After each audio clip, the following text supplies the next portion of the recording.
I'm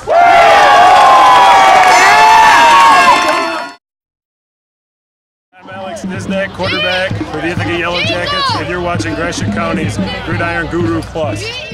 It may be the final week of the regular season for high school football, but we still have plenty to talk about here on Gridiron Guru Plus Edition 5.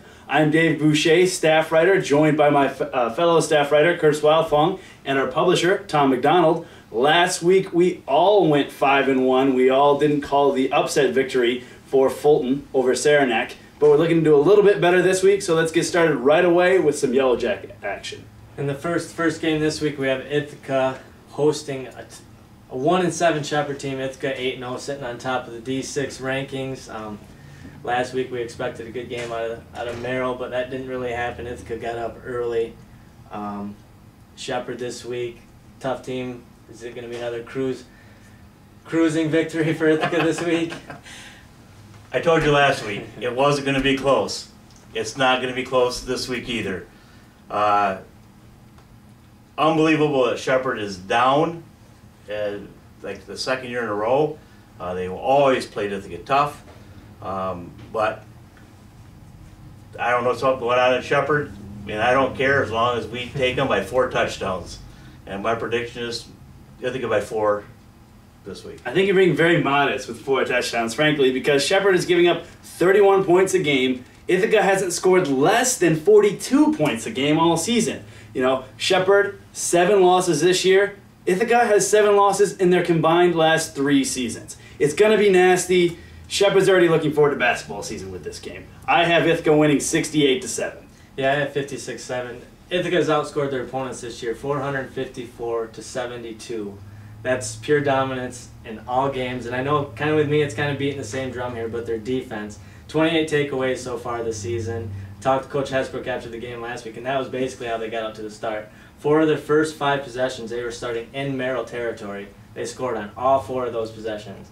And your defense can give you that short of a field. I know it doesn't take much, it's usually not hard for Ithaca's offense to score, but when you're starting at the 20, 30-yard line, it's a lot easier. I hope you guys are right.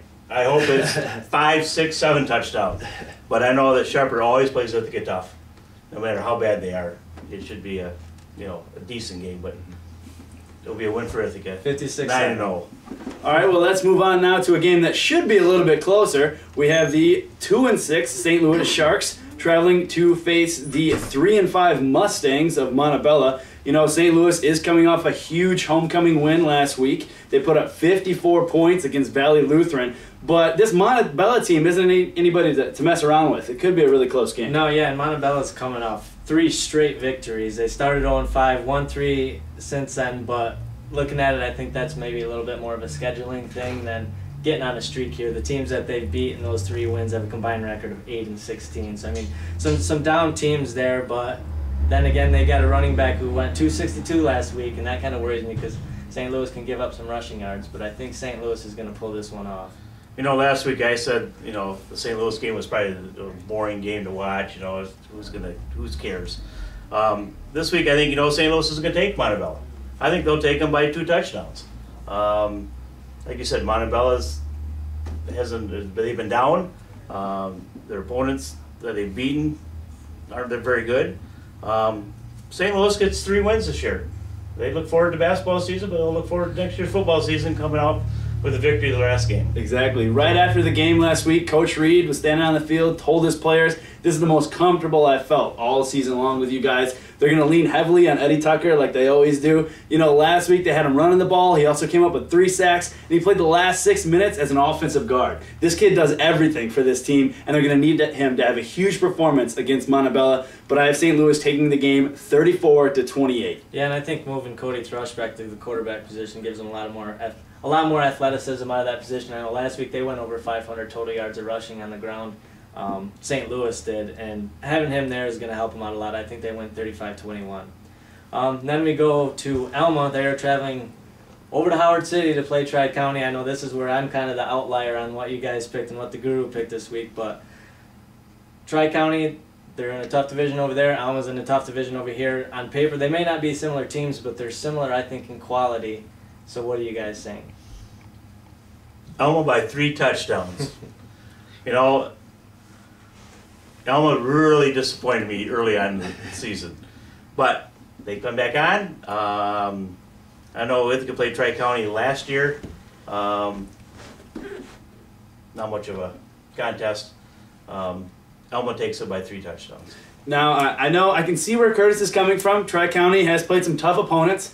The lone loss on Fruitport's schedule came from this Viking team, and they were within 6 points in their loss against the number 8 ranked Spring Lake team in D4. So they're not a bad ball club, and they are coming off of a few victories, but Alma is really rolling at the end of the season here. They're coming off the 4 wins. They may have coasted a little bit in their last 2 wins, but I have the Panthers taking this game. I think it's going to be a little bit closer than Tom has, but I have Alma winning 27-26. And I have about the same score, the opposite. I had 28-26 for Tri-County, but Tri-County hasn't beat Alma. They've played, this is their 3rd year playing. Tri-County hasn't beat them, but they're better than their 3-5 record shows. I think they're in just a little bit tougher of a division than Alma is. Like you mentioned, playing Fruitports and Spring Lakes over there that are a really good team. They also play Grant, who's got a 2 loss, and Orchard View, who's 4-4, but they're also better than the record shows. So they got a lot of tough opponents over there, and I think that Alma, they're in the playoffs. They've got their 6 wins. I don't know going into this last week if it's going to be there, or if they're just satisfied with being in the playoffs. I'm not sure. I give Tri-County the slight edge. I think the definitive edge, what's really going to make the difference here in the game, Tri-County hasn't played a team since September 17th that's had a winning record. I think that's really going to play a role in this game, and like I said, Alma comes up out on top. So next we move on to a really, really tough match here between the Fulton Pirates and the Bath Fighting Bees. Both teams 4-4, fighting for their playoff lives here. This is going to be a very exciting, very intense matchup that's going to come down really to the end. Yeah, Fulton, they beat a heck of a Saranac team last week on the road. That's a big win for them. They know their playoff hopes are on the line. Bath, they haven't lost to Fulton, or they haven't beat Fulton. Sorry, Fulton has not lost to Bath since 1997. So that's a lot of confidence that Fulton's going to be rolling into Bath with. They know they can beat this team. I mean, these kids were 4 or 5 years old the last time Bath was able to beat Fulton. So I think Fulton's going to have the edge. They know the playoff streak is on the line here. I think they probably got a pretty good shot of getting in at 5-4. So I think Fulton's gonna win big. I agree with you. I think that Bath loses another one. Like I said, Fulton's been mediocre this year, but it's still a Fulton football team, and they are always tough, and they want that playoff spot. And I think it will be a close game, but I got Fulton by 2 touchdowns. Exactly. Like we talked about, these teams are close, both of them kind of similar schedules, kind of similar results this year. They both beat the teams that they were supposed to and then had 1 big win and 1 big loss during the season. So, but when I look at Fulton's schedule, they're close in all of their games, and they're playing tough against the teams that they should be playing tough against. They're coming in off a huge win against Saranac, like we said. They led a 6-1 Saranac team at the time, 21-0 at one point in that game. They're really rolling. Coach Winkler has said they've been playing playoff football the last couple of weeks. I think they just continue with that streak and go right into the playoffs with a 26-21 victory. Yeah, I mean, they had Saranac and they had PW down for most of the game too. So this team's, they may not have maybe the talent level that they've had in the past, but like you said, it's Fulton football. There's a mindset there, and it's win football games, and they're going to win this one 28-14.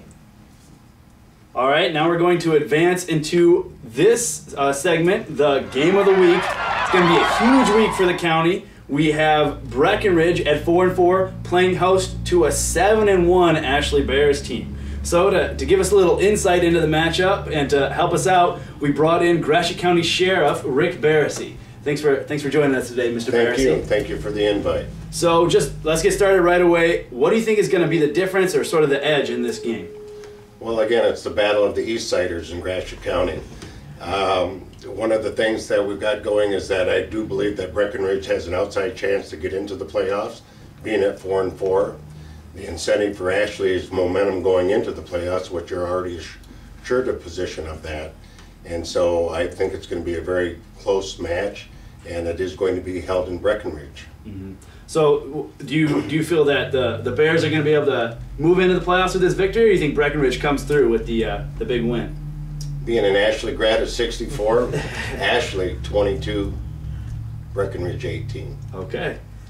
Yeah, like he said, Breckenridge got that fighting chance at a playoff spot. I know I talked to their AD, Ryan Sklinner, the other day. He was kind of trying to crunch some numbers as best as he could, and he said he feels if they win, they've got a good shot, but they've got to win. Ashley 7-1. Last season, I know you're probably going to talk about it too. Last season, Ashley went in to the final game against Breckenridge 5-3, fighting for playoff hopes. Breckenridge only at 2-6, but Breckenridge won that game 16-8. I think Ashley's going to be looking to maybe. They almost knocked Ashley out of the playoffs last year, Breckenridge, so I think Ashley's going to kind of want to return that favor and maybe say, you know, Breckenridge, we're not going to let you guys into the playoffs. Mm-hmm. You know, I talked to Coach Holloway this week, and he said that loss last year still has a terrible taste in the mouth for the guys that are on the team. They've been looking forward to this game all season, and they're going to be really jacked up for the game. I think it could be close in the beginning, but I really do have the Bears sort of pulling away at the end there. I agree. I think, you know, you got a tough game at Breckenridge. My feeling right now is Breckenridge is kind of maybe overlooking the Ashley Bears. You know, Ashley's been in the playoffs the last 2 years. You know, you can't overlook them. It's going to be a close game. I think it's going to be a point difference. It's going to be 21-20. And I'll have to go with the Bears. The Bears. There you go. There you have it. You know, and I got to agree with Tom here. I think it's going to really come down to the penalties and the turnovers. All season long, we've talked about how Breckenridge has struggled keeping a hold on the ball and making mistakes. I talked to Coach, like I said, Coach Holloway from Ashley. He said that all season they've turned the ball over 5 times while they've created 24 turnovers. That's an unbelievable ratio. Plus, going into their game last week, they committed 8 penalties all season. And they have 14 penalties total on the year. This is a club that knows what they're doing moving forward. I honestly don't think it's going to be as close as these guys do. I have the Bears taking it 32-14. Yeah, I have 35-21, and I know prior to this season I was talking to Coach Holloway and where he wanted to take the program and that things. And obviously it's always, we want to make playoffs, we want to do this, we want to do that. But there was one thing that he said that kind of resonated with me is we want to be in the conversation of Gratiot County football. When they talk about, you know, when we talk about, the Herald talks about Gratiot County football, he said it's Ithaca, it's Alma. He wants to join into that conversation. I tell you what, at 7-1 and looking to maybe go 8-1, they're in the conversation. They're a heck of a football team this year. Sheriff Barrissey, any closing comments on the game? Everyone look forward to seeing everyone over in Breckenridge or supporting the schools where they are in Gratiot County. But again, go Bears. All right, well, there you have it. The Gurus have spoken. We like to thank Sheriff Barrissey for joining us here today. And again, we want to thank the Breckenridge Athletic Department and the Ashley Athletic Department for giving us the helmets. This one's a little bit bigger this week, so Tom's happier about that. But for Curtis Wildfong and for Tom McDonald, I'm Dave Boucher. Thanks for joining us this week. Make sure you tune in next week for all the latest details, analysis, and features on all 6 of Gratiot County's football teams. Thanks again.